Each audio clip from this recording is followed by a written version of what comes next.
AC Weather Lab. Here's Rob's forecast. Welcome back. Well, nuisance showers and a few rumbles of thunder in the forecast overnight tonight. Actually pretty good sleeping weather.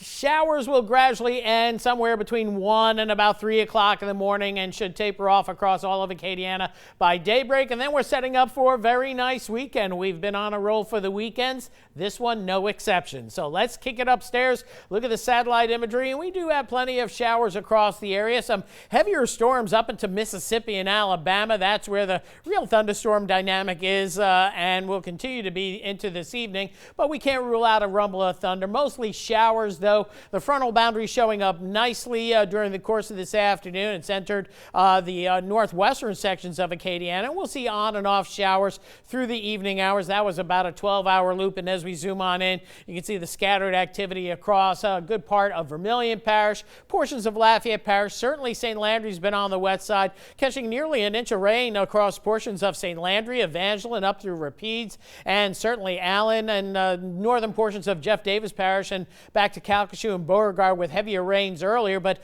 things continue to move along, but this is a slow-moving front. We still have more action offshore that's going to be moving inland, so at least several more hours of on and off showers will continue, and that's reflected in the predictive radar here as we go through the overnight hours. Looks like roughly around 1:30, 2 o'clock in the morning, the front passes through Lafayette. An hour or two later as you get down to New Iberia, and an hour or two sooner as you get farther north and west. And by tomorrow morning, all the showers should be just about out of the area, and we see that with the 3-kilometer NAM model. Again, our wind shift out of the northwest and begin to freshen up shortly after 2 o'clock in the morning. We'll see temperatures in the 60s, but drop briefly into the upper 50s first thing tomorrow morning. Maybe a shower in the morning for St. Mary Parish. That's why you'll see a 20% in the 10-day forecast, but that's about it. Lingering clouds for a good part of the day. They erode as we head into the afternoon. It will be breezy and cool, and going into tomorrow night, temperatures dropping down into the 40s and lots of sunshine as we head into Sunday, highs in the lower 60s. Rainfall, some areas catching maybe another quarter to a third of an inch.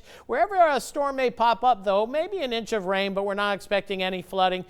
So some much needed rain, something to wet the ground, settle some of the leaves as well. See a lot of leaves falling out of the trees today as well. Mid to upper 50s tomorrow morning. Tomorrow afternoon will favor low to mid 60s with a fresh breeze out of the northwest. Tomorrow night, that's the chilly one. I think we'll get down into the upper 40s to lower 50s by this time tomorrow night. Lower 40s for first thing Sunday morning, and then Sunday afternoon back into the lower 60s with wall-to-wall sunshine. Should be a gorgeous weekend overall. So here's tomorrow with the clouds lingering, but they thin out for the afternoon and fair skies by this time tomorrow night. Looks good for the football games for sure. Temperatures mid 60s through the low to mid 60s this weekend. 70s, lower 70s Monday, and look at much of next week. We stay planted in the 70s for highs and the 60s for lows. Some rain chances as we go Tuesday, Wednesday, then very slight rain chances until the next front arrives sometime next weekend. I think our roll of good weekends comes to an end next weekend. But we'll enjoy this one. Right. Thank you, Rob.